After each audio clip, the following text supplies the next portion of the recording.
ሰላምዬ እንዳሰበችው ተናገረች።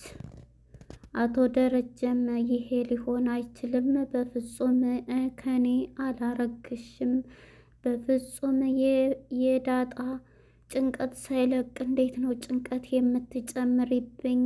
ይሄ ያረግሽው ልጅ የኔ አይደለም፣ በፍጹም ይሄ ነገር እየቃዠሽ ነውና ትንሽ ተኘት በይና ተነሺ ቢላትም ጋሼ እውነቴን ነው ምልህ እመነኝ እያለች ለአቶ ደረጀ በጭንቀት ላይ ጭንቀቱን ጨመረችበት።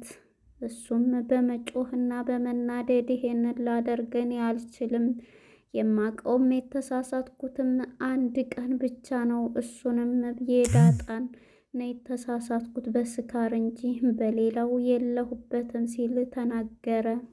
ቤቱን በአንድ ግር ሲያቆመው ወይዘሮ ማርቲም ይሄንን ስትሰማ እየሮጠች ወደ ሰላም ጋር መጣይ። ሰው እንዳይሰማን እባክህን ይሄንን ነገር ዝም በል ብትለውም እሱም በጣም አቶ ደረጀ የሰማውን ማመን አቃተው።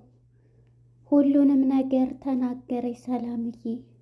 ይሄ የተረገዘው ልጅ የዳጣ ወንድም ያረገዝኩትም ካንተ ነው ስትለው ይህ ነገር በህልምሽ መሆን አለበት፣ እኔ ሙቼ ነው ቆሜ ነው ካንቺ ያስረገሽኝ፣ እንዴት ነው ያረገሽውስ? ያስረገዝኩሽስ? በማለት አቶ ደረጀ ፍጹም በጭንቀት ላይ ጭንቀት አትጨምርልኝ በማለት እዛው ከመኪናው ውስጥ ፌንት ሰራ።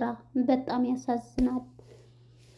ነገረኛዋ ኤብን ሰላም እየተጨናነቀ በሯን ዘግታ ቀን ሙሉ በምታለቅስ ጊዜ ያ የተጻፈ ደብዳቤ ለናታን ስለሰጠችው እንግዲህ ራሷን እየተናዘዘች ይሆናልና እዛ ሰጠችህ ሚስጥር ላይ ምንድነው የሰጠችህ መልእክት እናንብበው ምንድነው ስትለው ነበረ። ናታንም ምንም የለ ሲላት ነበረ። እሱም ምክንያቱም ለዳጣ ስጥ እንጂ የተባለው ይሄን አድርግ አልተባለም። ስለዚህ ኤቢ ያችን ሚስጥር ለማወቅ በዚህ ሲስተም ራሷንም ለማጥፋት እንትን ያለችው ተናዛ ይሆናል። ምንድነው ያለችህ እያለች ስትለው ምንም አይደለ በማለት እሱም ሽምጥጥ አደረገ።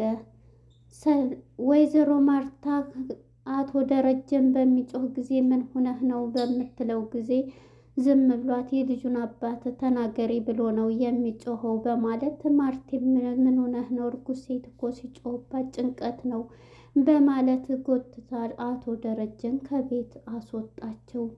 ሰላም ጤና ይስጥልን ውድና የተከበራችሁ የቻናሌ ቤተሰቦች እንኳን ወደ ቻናል በሰላም መጣችሁ። ዳጣ ክፍል 68 ተለቀቀ።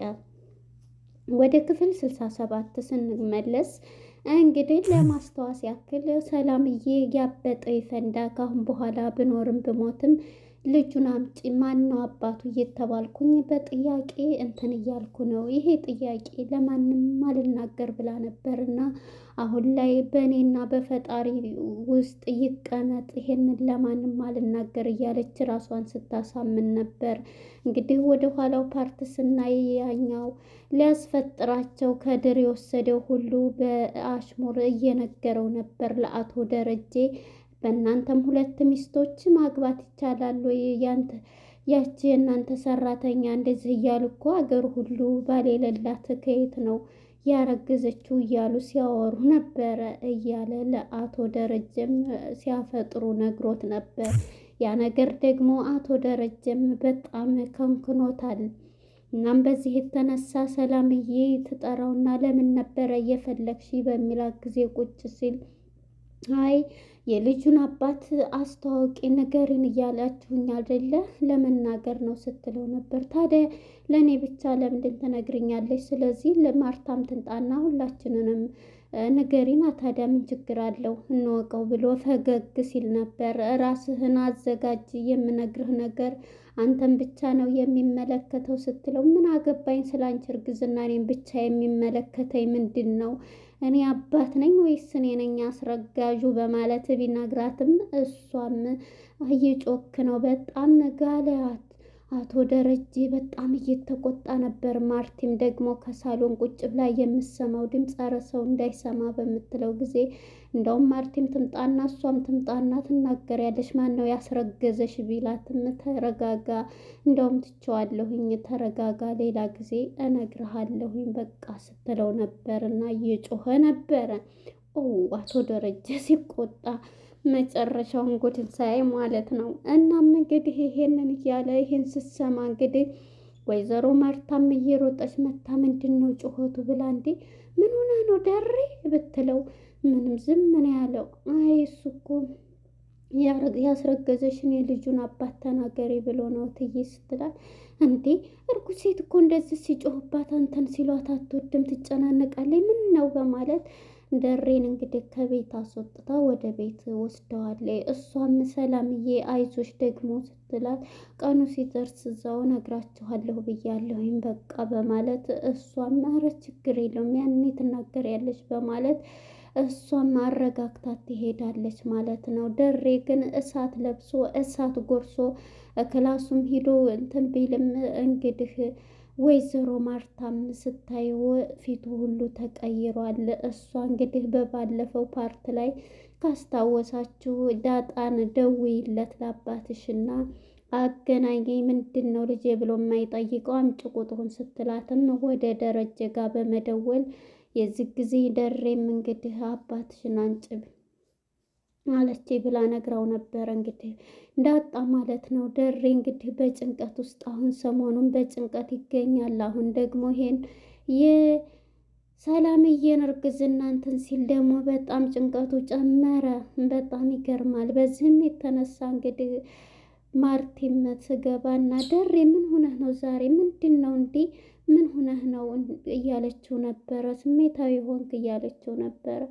ዝም ይላታል። ታዲያ እኮ ትነግረናል። ይሄን ደግሞ የራሷ ቃል ነው የልጁን አባት እናገራለሁ ብላ የለ እንዴ ተረጋጋ እያለችው አውቃለሁ እኮ ሁሉም ሰው እንደዚህ በሚል ጊዜ ይገባኛል ስሜትህ፣ ስለዚህ እንደዚህ እንትን አትበል ትለዋለች። የዳጣ አባትም በቀደም ለታ ሲደወልለት ስልኩንም አላዋራም ስትለው የዚህ ጊዜ መልስም ሳይሰጥ ቀጥ ብሏት ይሄዳል። ከእሷ ጋርም ሳያናግራት ማለት ነው። እንዴ ሰውየው ግን ጤነኛ ነው እንዴ? ምን ሆኖ ነው ደሬ እያለች ነበር። እሱ ራሱ በጭንቀት ውስጥ ይገኛል ማለት ነው። እናም በዚህ የተነሳ እሷም ዝም ብላው ሲሄድ ታያለች ማለት ነው። እንግዲህ ይሄንን ጩኸት ጩሆባታልና ሰላምዬም ማለት ነው በጭንቀትና በውጥረት የምትገኘው ሰላምም ተናግሬ እዛ ይውጣልኝ ስላለች እያለቀሰች ነበረ። ሁሉም እንግዲህ እያለቀሰኝ ስለነበረ ምንድን ነው እንግዲህ ምን ሆና ነው እያለች ነበረ።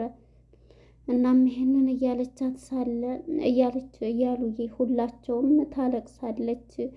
ከዛም መታ ሌሊቱን በሙሉ እኮ አልተኛችም ስታለቅስ ነው ያደረችው በማለት ነው እንግዲህ ዳጣም ትደውልና ወደ አባቷ ጋር ታወራለች።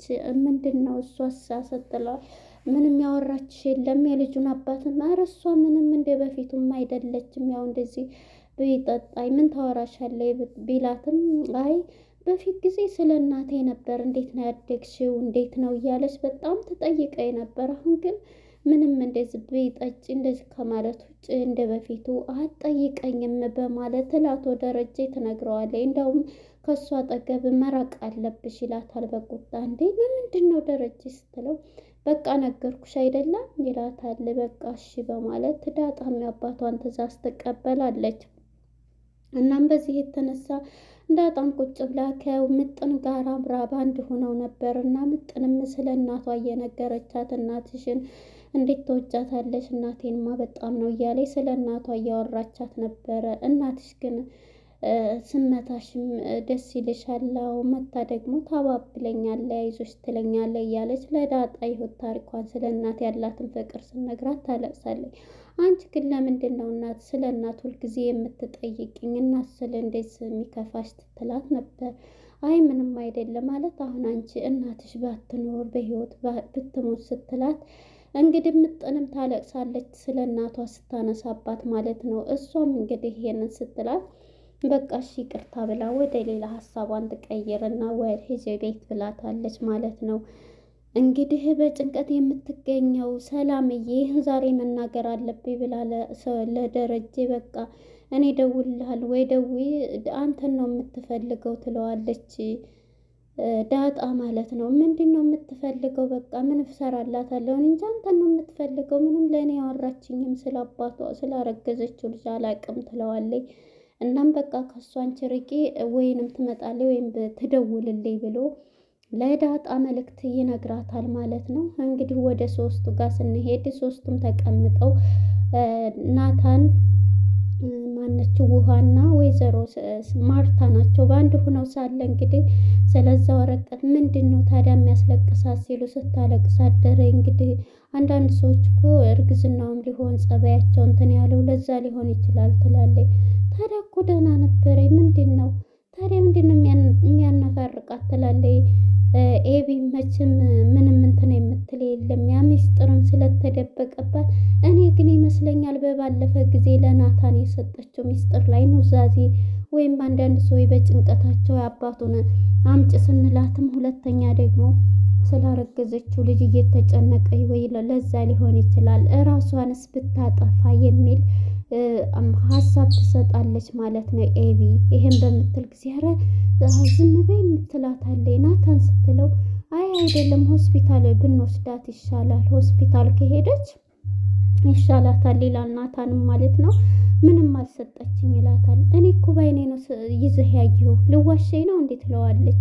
ምንም አልሰጠችኝም ምንም አልሰጠችኝ አንቺ ቢል እንኳን እማዬ እየዋሽ አይባልም ቢል እንኳን እንደዚህ ሰው ፊት እንደዚህ አይባልም ብላ ወይዘሮ ማርታ ልጇን ኤቢን ትቆጣታለች ማለት ነው። እናም እንግዲህ ይሄንን እያሉ አቶ ደረጀ መጥቶ ከሚስቱ ጋር ቁጭ ብለው ተቃቅፈው ሳለ እያወሩ ነው። ፊልም እያዩ ነበር እና እሱም እንግዲህ ስለ እሷም እንትን እያወሩ ነበረ። እንግዲህ ሲያያቸው ደስ ትላላቸው እያለ ነበርና ናታንም በጣም እያለ ስለ ታሪክ እየነገራቸው ነው። አንባቢና እውቀት ያለው ነው እና ናታንም እየነገራቸው ነበረ። እናም በዚህ የተነሳ ናታንም አንዳንድ ሰዎች ከጭንቀታቸው ከምናቸው ሲነሳ ይሄንን ይቅር ከሞትኩኝ ብለው ሲያስቡ ይቅር ሞታቸውና በቃ ተስፋ እንትን ሲሉ በጭንቀት እንትን ሲሉ ይሄንን ሳልል ይሄንን እያሉ አእምሯቸውን በጭንቀት ውስጥ ይጨምራሉ። ያን ደግሞ ከሞትን እያሉ ነው እንትን የሚሉት። እስኪ ንገረኝ አንተ እኮ እንትን አያልቅም ምክር እያለችው